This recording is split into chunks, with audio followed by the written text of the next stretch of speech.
प्यारी सात संगत जी, प्यार से बोलिए धन्यकार जी। सतगुरु माता सुदीक्षा सविंदर हरदेव जी महाराज की जय। निरंकारी राजमाता गुरु वचन अवतार की जय। प्यार से बोलिए धन्यकार जी। सात संगत जी, सतगुरु माता जी, राजपिता जी, जहाँ जहाँ भी संत महात्मा रहते हैं, सभी के चरणों में शीश रखकर दासी और दासी के पूरे कुटुंब की तरफ से धन्यकार जी परवान करना जी। सभी को बख्शते हुए सच्चे बादशाह अपने चरणों से जोड़ते हुए इस निरंकार प्रभु का ज्ञान ध्यान सभी की झोली में डालते हुए सच्चे बादशाह आपके चरणों में विनती है, जो हमें आप जी ने अपना ज्ञान दिया, ध्यान दिया, हम उसका कहते हैं ना, तेरे एहसान का बदला चुकाया जा नहीं सकता, तेरे एहसान का बदला चुकाया जा नहीं सकता, कर्म ऐसा किया तूने भुलाया जा नहीं सकता, तेरे एहसान का बदला चुकाया जा नहीं सकता। सत्संग जी, जो भी सच्चे बादशाह ने हमें ज्ञान दिया, अपना सब कुछ जो था उनके पास हमें दे दिया। सत्संग जी, इस निरंकार प्रभु का एहसान हम चाहें भी तो नहीं उतार सकते, लेकिन हम इतना कर सकते हैं सत्संग जी कि हम सच्चे बादशाह के संगत से, सत्संग से दूर ना हो। जैसे सुदीक्षा माता जी कह रहे थे, अगर सतगुरु बाबा हरदेव सिंह जी से प्यार है तो हम संगत में क्यों नहीं आ रहे। सत्संग जी, ज्योत वही है, शरीर बदलते हैं, आत्मा चोला बदलती है। सत्संग जी, सच्चे बादशाह कृपा करे, जो समागम आया है सत्संग जी।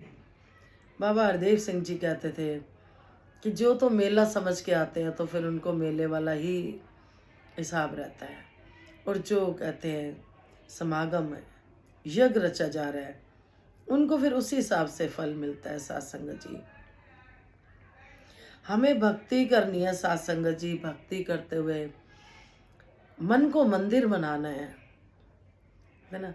दिल एक मंदिर है, दिल एक मंदिर है, जिसमें होती है प्यार की पूजा, प्रीतम का घर है। फिर घर एक मंदिर है। सत्संग जी, दिल एक मंदिर है, घर एक मंदिर है। दिल में जिसने प्रभु को बसा लिया वो घर मंदिर बन गया। जहाँ वैर ईर्ष्या नफरत जेलसी किसी भी तरह की जहाँ से निकल गई, वहाँ प्रभु बैठ जाता है तो वो दिल मंदिर हो जाता है। और जिस घर में आपस में मिलके प्यार से रहते हैं वो घर मंदिर है। सत्संग जी, हमें सतगुरु जी प्यार सिखा रहे हैं। बाबा हरदेव सिंह जी भी हमें कहते हुए चले गए। फिर वो कहते हैं, वो कि गीत है, ए मेरे रहबर तू यही मेर कर, तेरे दर जिंदगी गुजरे, सांसों की लड़ी हर पल हर घड़ी, दाता तेरा ही सिमरन करे, ए मेरे रहबर। ये दुनिया तो एक मेला है, मेरे दाता तू रहमत करना, मेरे दाता तू रहमत करना। इस मेले में मैं खो न जाऊं, मेरी उंगली पकड़ के रखना, मेरी उंगली पकड़ के रखना। मैं तो नादान हूँ, बड़ी अनजान हूँ, मैं तो नादान हूँ, बड़ी अनजान हूँ। तू ना चरणों से करना परे, ए मेरे रहबर तू यही मेर कर, तेरे दर जिंदगी गुजरे। सांसों की लड़ी हर पल हर घड़ी, दाता तेरा ही सिमरन करे, ऐ मेरे रहबर। ये दुनिया तो एक मेला है, मेरे दाता तू रहमत करना, मेरे दाता तू रहमत करना।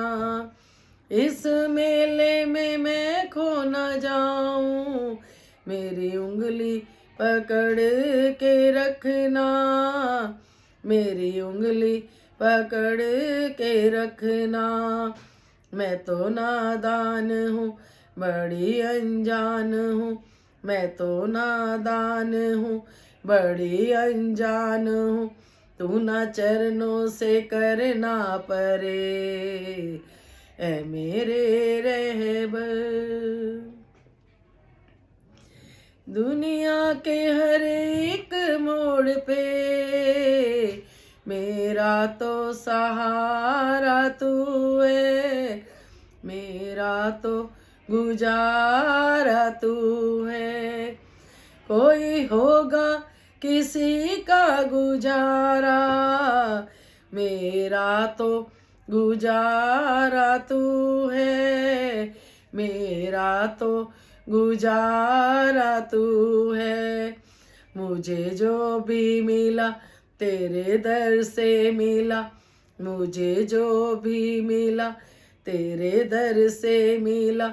मेरी झोली सदा तू भरे, ऐ मेरे रहबर तू यही मेर कर, तेरे दर जिंदगी गुजरे।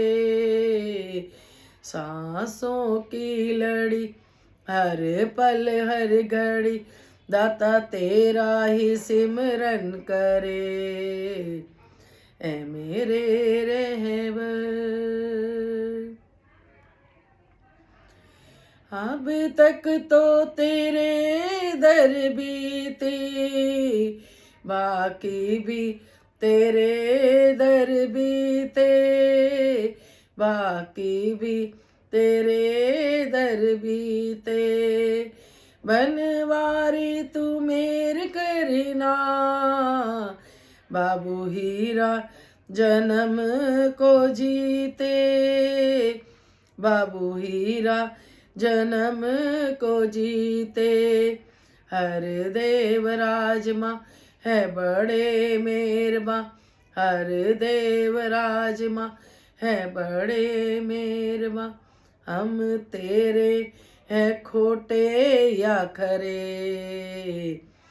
ऐ मेरे रहबर। सत्संग जी, दुनिया के मेले में हम आते हैं जब हमारा जन्म नहीं हुआ होता, तब हम परमात्मा से कहते हैं सच्चे भाषा हम आपका नाम जपेंगे, लेकिन दुनिया के मेले में आके हम भूल जाते हैं। जिनको सत्संग जी ज्ञान की कृपा हो गई वो तो फिर यही कहते हैं, अब तक तो तेरे दर बीती, बाकी भी तेरे दर बीते, तोड़ नहीं बचाए। फिर तेरे दर पे खोटे सिक्के भी चल जाते हैं। सत्संग जी, एक बार एक भक्त सत्संग जी जाते हैं दरबार, देखता है सब भेंटे चढ़ा रहे हैं, उसके पास सिर्फ एक खोटा सिक्का था उसके घर में, जिसको वो ले आया था।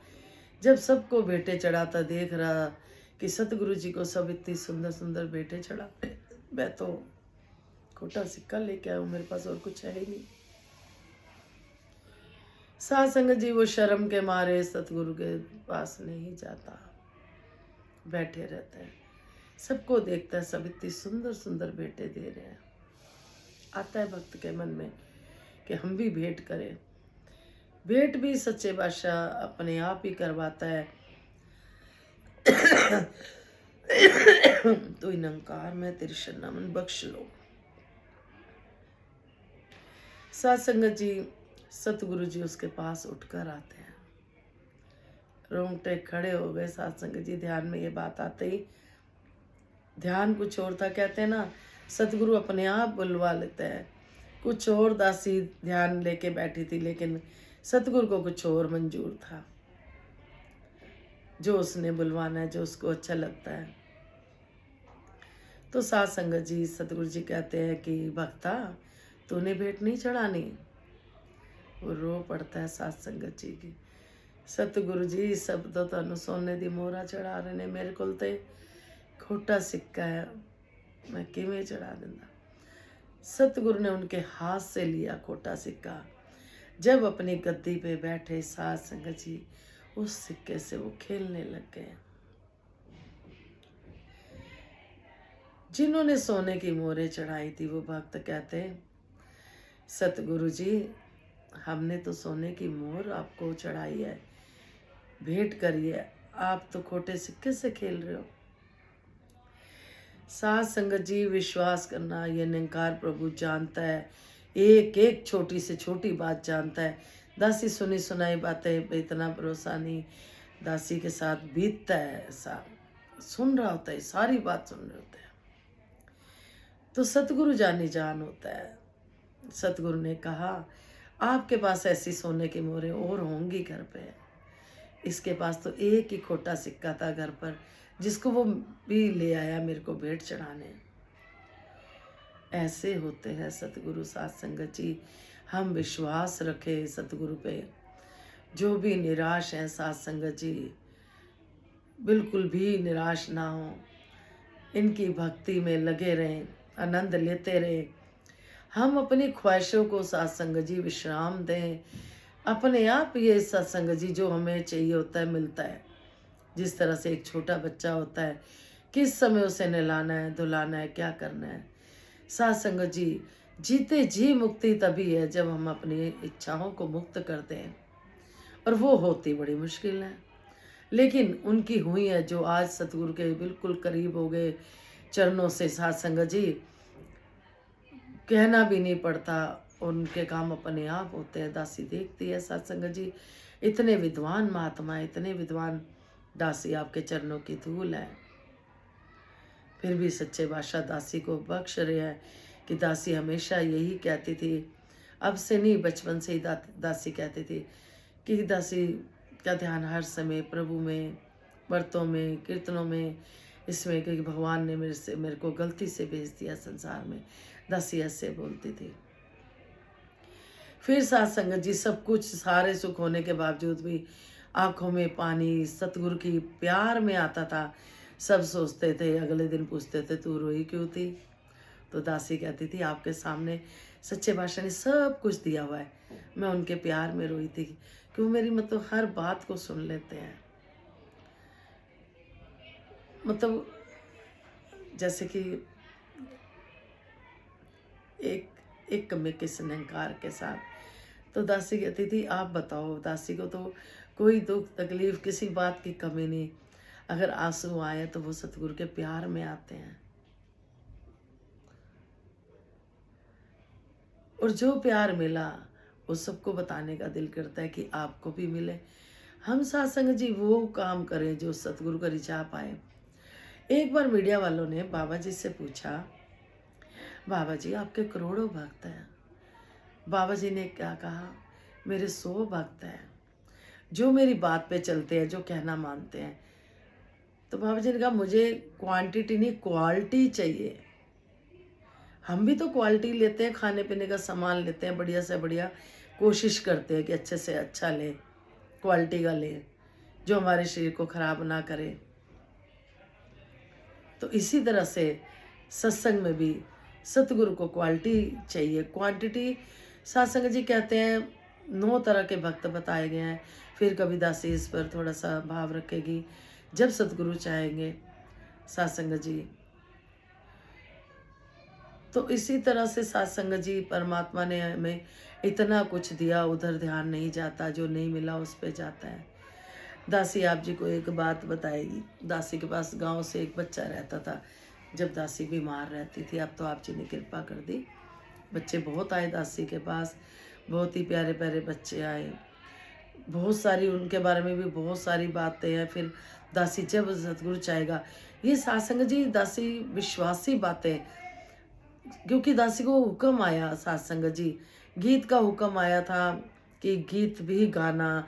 तो दासी ने सत वचन करा, तो आप जी के चरणों में महापुरुषों जी, आप जी ने गीत का कहा, उनके चरणों में शीश रखकर धन्यकार जी परवान करना जी। दासी के जो भी ध्यान में गीत बुलवाया सतगुरु ने। फिर सत्संग जी और बहुत विश्वासी बातें दासी की आप बीती हैं सत्संग जी।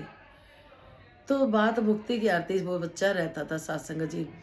आप विश्वास करना, परमात्मा सारी बात सुनता था, दासी की सारी बात पूरी भी करता था। लेकिन ना दासी शुक्रिया करती थी, लेकिन वैसा शुक्रिया में जैसे मैं औरों को देखती थी ना, बड़े हृदय से आंसू आ जाना, शुक्रिया करते थे हम, वैसा शुक्रिया दासी को नहीं आता था। दासी शुक्रिया करती थी, लेकिन वैसा वाला नहीं। मैं कहती थी कितना अच्छा शुक्रिया करते हैं, आंसू आते थे सतगुरु के प्यार में, सब कुछ ठीक था। एक दिन सत्संग जी, वो बच्चे ने दासी को बोला, आपके फ़ोन से मैं वीडियो कॉल कर लूँ गांव में, मैं घर दिखाऊंगा। दासी ने कहा ठीक है कर लो। सत्संग जी उन्होंने वीडियो कॉल करी। वो बच्चा क्या दिखा रहा है, एक एक चीज़ दिखा रहा है। ये देखो ये कमरा है, ये देखो यहाँ फ्रिज पड़ा है, ये देखो टीवी पड़ा है, अच्छा यहाँ पे देखो ये बेड है, अच्छा यहाँ ये मशीन पड़ी है, यहाँ पे वॉशिंग मशीन पड़ी है। एक एक चीज़ जब उस बच्चे ने गिनवाई सत्संग जी, तो सत्संग जी दासी को होश आ गया। इतना सब कुछ उसने गांव में अपने मित्र को दिखाया। काफ़ी गांव के खड़े थे बच्चे बड़े। तो दासी को उस दिन एहसास हुआ, इतना सबका कभी तूने शुक्रिया करा है, इतना सतगुरु ने तेरे को दिया हुआ है। वो बच्चे के रूप में निंकार बोल रहा था, वो निंकार गिनवा रहा था दासी को कि तूने कभी शुक्रिया करा है। शायद यहाँ बोलों से कराओ, तो अंदर से पता नहीं, अंदर से वही बात आ गई कि चाह ये मिल जाए वो मिल जाए, तो मुक्ति कहाँ से। सत्संग जी सतगुरु का दर है, जो ये मुक्ति का द्वार है सत्संग जी। हम जीते जी मुक्ति तभी पा सकते हैं जब हम अपनी मांगों को विश्राम दें, क्योंकि बच्चे को क्या देना परमात्मा को पता होता है। हम ऐसे ही चिंता लगा लेते हैं, फ्यूचर की भी लगा लेते हैं। सतगुरु कहते हैं प्रेजेंट में जियो, प्रेजेंट में। सत्संग जी बख्श लेना, शायद गली में कोई बर्थडे मना रहे हैं, तो हो सकता है शोर आ रहा हो, तो बख्श लेना सत्संग जी। तो सत्संग जी महापुरुष ये भी समझाते हैं, अगर आप सत्संग में इतना खरे उतर गए हो, कहीं कुछ शोर बज रहा है, ढोल बज रहा है, तुम्हें आवाज़ ही नहीं आनी चाहिए। अब यहाँ भी दासी की मिस्टेक है, क्यों ध्यान गया, शोर की तरफ नहीं जाना चाहिए था। पूरा इस निरंकार की तरफ, सतगुरु की तरफ जो हम संगत कर रहे हैं उस पर ध्यान होना चाहिए दासी का। ये छोटी छोटी गलतियाँ बहुत हो जाती है सत्संग जी। फिर दासी मुक्ति की बात कर रही थी सत्संग जी। परिवार में रिश्तेदारी में किसी का घर बच्चा हुआ सत्संग जी, दासी को बस ये पता था बच्चा हुआ, ये नहीं पता था कि वो बहुत बीमार है सत्संग जी। सत्संग जी वो बच्चा दासी को सपने में आया और दासी को सपने में बोला मुझे बचा लो। अब किस रूप में बचा लो ये तो दासी को भी नहीं पता था। जब दासी की हिम्मत नहीं हुई अपने रिश्तेदारों को ये कहने की कि भाई बच्चा तुम्हारा सपने में आया, क्योंकि पता चल गया था कि वो बीमार बहुत है। उसमें था एक तो जल्दी आ गया था संसार में, सतगुरु की जैसी मर्जी होती है वही होता है। तो सत्संग जी उसको ऑक्सीजन वगैरह जैसे बॉक्स में बच्चों को रखा जाता है, दासी ने उस बच्चे को देखा भी नहीं था, बस सपने में आया था, कह रहा था मेरे को बचा लो। तो सत्संग जी दासी ने हिम्मत नहीं करी, कैसे कह दे कि आपका एक बच्चा आया और मेरे को ऐसे सपना आया। डर लगता है किसी को नेगेटिव जरा सा, चाहे सच है बोलते हुए डर लगता है। कि भाई ऐसा ना हो कि बुरा मान जाए, कि शायद इनके बोलने से ही होगा, ये भी डर लगता है। तो सत्संग जी दासी को उनकी बहू का फ़ोन आया। दासी को फ़ोन आया तो उन्होंने कहा दासी को, क्योंकि दासी ने ना सतगुरु को बोल दिया था कि आप अपने आप देखो, दासी नहीं बोलेगी। आपने बच्चे को सपने में भेजा, अब जो भी बात कराई दासी उनको नहीं बोलेगी। आप कुछ ऐसा करो कि अपने आप से ही अपने आप ही हो जाए जो काम आपने करना है। तो सत्संग जी उनकी बहू का फ़ोन आया अरदास के लिए। देखो सतगुरु कैसे सुनता है सत्संग जी। ये अभी कोई 2 महीने पहले की बात है, ज़्यादा दूर की नहीं है।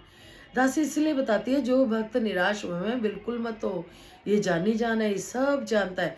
हम अपना कर्म करते चले जाएं, जो सतगुरु को पसंद हो वही बात करेंगे। ये दिन को दिन, रात कहे तो रात कहेंगे, रात को दिन कहे तो दिन कहेंगे। ऐसा हमारा जीवन हो जाएगा जिस दिन, उस दिन हमें कुछ नहीं दुख सुख का एहसास रहेगा। तो सत्संग जी उन्होंने अरदास कराई तो दासी ने कहा उनके पैसे उठा के रख दो, पर्ची कटवा देंगे, जब मिलोगे पर्ची कटा देंगे। दासी ने क्लियर बोल दिया उनको कि देखो दासी ना तो ये कह रही ठीक हो जाए, ना ये कह रही बीमार, जो सच्चे बादशाह को अच्छा लगेगा, दासी इंटरफेयर नहीं कर रही, जो सतगुरु को अच्छा लगेगा बस आप अपना कर्म कर लो, पैसे उठा के रख दो। सत्संग जी रात को पैसे उठा के रखे, सुबह उसकी मुक्ति हो गई, ब्रह्मलीन हो गया। अब जब दासी ने सुना तो दासी को थोड़ा सा लगा कि रात को तो पैसे रखवाए हैं, सुबह ब्रह्मलीन हो गया बच्चा। गए रिश्तेदारी है, गए वहाँ पे सत्संग जी, लेकिन किसी ने भी किसी बात को ऐसा नहीं मतलब कि खींचा बात को कि भाई ऐसे कहा तो ऐसे हुआ, क्योंकि सत्संग जी सतगुरु दयाल होता है, अपने भक्त पे आँच नहीं आने देता। अब रात को जब दासी ने आपको बताया था, दासी अपने आप जी के ही मतलब कि बच्चे देवर के बच्चे की सगाई में गई तो वहाँ पे वो परिवार भी आया हुआ था, रिश्तेदारी है। उनका बेटा 10 बार दासी कभी किसी के साथ बिजी थी, कभी किसी के साथ आपका आशीर्वाद लेके गई थी, सबका प्यार बहुत मिल रहा था। तो सत्संग जी बच्चा बार बार आया कि मेरे को मिलना है, आपसे मिल के जाना, भाभी मेरे से मिल के जाना, वो रिश्ते में देवर लगते हैं सत्संग जी। तो सत्संग जी दासी बैठी तो वो बच्चा बहुत रोया, इतना रोया, उनकी वाइफ भी बहुत रोई। कहते हमने उसको बचाने की बड़ी कोशिश करी, मैं हॉस्पिटल भी जाता रहा, माया भी लगाई, लेकिन वो छोड़ गया। भाभी आपको तो पहले दिख गया था, मुझे पता चला है। तो दासी ने कहा जिस दर पे दासी जुड़ी है ये मुक्ति का ही द्वार है। वो बच्चा मुक्ति लेने आया था, वो तड़प रहा था। हम परिवार वाले सोचते हैं कि भाई सामने हमारे वो रहे फैमिली मेंबर इंसान, लेकिन जो तड़प रहा होता है उसको चाहिए होता है कि भाई या तो आर या पार हो जाए। क्योंकि दासी जब बहुत बीमार रहती थी तो दासी ने भी अपने महापुरुषों को बोला था कि दासी सांस नहीं ले पाती, सांस की बहुत दिक्कत है, दासी को तो इंजेक्शन लगवा देना। कौन लगवाता है, कोई नहीं लगवाता। दासी बोलती थी दासी डॉक्टर को बोल देगी, तो वो हंसने लग जाते थे। लेकिन जो मैं तड़पती थी, मेरा दिल जानता मैं कितनी तड़पती थी, सांस नहीं आती थी। सत्संग जी वो समय दोबारा कभी मत दिखाना, किसी को मत दिखाना, सहज में ही ले जाना। बहुत उस टाइम सोचो, अगर मैं कह रही हूँ इंजेक्शन लगवा देना, सोचो कि कितना बंदा तड़प रहा होता है। वो बच्चा सपने में आके बोल गया। सत्संग जी दासी ने बोला ये मुक्ति का ही द्वार है, यहाँ तो ऊपरी चक्कर हो कुछ, वो भी सतगुरु दूर कर देते हैं, आदि व्याधियों से बचाते हैं। काफ़ी देर उस बच्चे से बात हुई, जो भी कोई बुलाने आए तो कहे अभी रुक जाओ, अभी रुक जाओ, उसका मन नहीं भरा और ऐसे लग रहा था कहते भाभी मैं जाऊँगा, मुझे बोलो कहाँ जाना है। मैंने कहा जो आपने माया रखी है वो सतगुरु के दरबार में जहाँ आप रहते हो, घर के आसपास भवन है, दासी गई हुई है वहाँ पे, आप कहोगे दासी भी चल पड़ेगी। तो उन्होंने कहा किसी ने 1100 सगन भी दिया था, मैं वो भी रखा हुआ है हमारे पास। मैं कहा कोई बात नहीं, जो भी माया आपके पास है उसके नाम की वहाँ पे दे देंगे। तो हमारे सतगुरु तो आदिवादी से, वो बच्चा इतना उत्साहित है, बहुत रो रहा था, उनकी वाइफ भी रो रही, फिर कह रहे आगे डॉक्टर ने जवाब दे दिया है।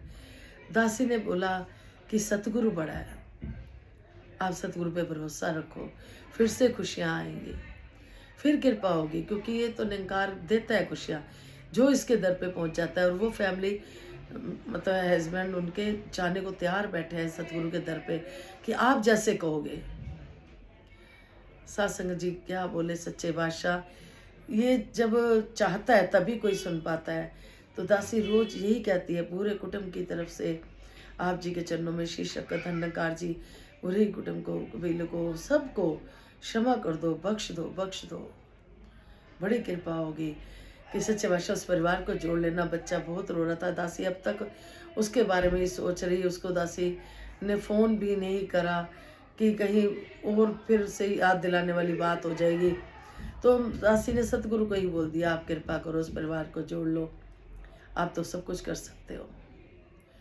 ऐसे ही और भी एक दो बात सच्ची सच्ची है, दासी फिर शेयर करेगी आप जी के चरणों में। लंबी वीडियो हो रही है तो दातार कृपा करे। आप सभी इतना प्यार दे रहे हो, आपके घरों में खुशियां ही खुशियां, खेड़े ही खेड़े। दासी हृदय से कह रही है, हृदय से इनके चरणों में सिमरन करो, घर आए का सत्कार हो। और हम जो खोटे सिक्के हैं, जो भी हमारे में कमियां, हम बख्शवाए, हमें बख्श देना। दासी के परिवार को, दासी को भी बख्श देना। आज इतनी कृपा है कि देखो बच्चे वहाँ बैठे हैं, कोई शोर नहीं कर रहे उस कमरे में कि मम्मी सत्संग कर रही है। कभी वो समय था तो बच्चे कहते थे हर समय आपको तो बस सत्संग ही करने होते हैं। और आज वही बच्चे क्यों, निंगार ने कर दी, बुद्धि ठीक कर दी, सुमत दे दी। तो बदासी बहुत शुक्रगुजार है आप सबकी। इसी तरह कृपा बनाए रखना जी। प्यार से बोलिए धन्यकार जी। जैसे राजमाता ने मांग मांगी सुख सारे दुनिया दे पादो शब्दी जोलिच, फिर भी मिलाई रखे संता टोलिच। नानक नाम चढ़दी गला, तेरे पाने सरबत भला। किसी को कोई भी कमी ना रहे, खुशी इतनी दे दो कमी ना रहे। लख खुशियाँ बादशाही जे सतगुरु नजर करे। साथ संगत जी प्यार से बोलिए धन्यकार जी। विश्व का कल्याण हो, हर घर में ज्ञान हो। सतगुरु माता सुदीक्षा जी कृपा करे, सबके मुख पे सतगुरु का गुणगान हो।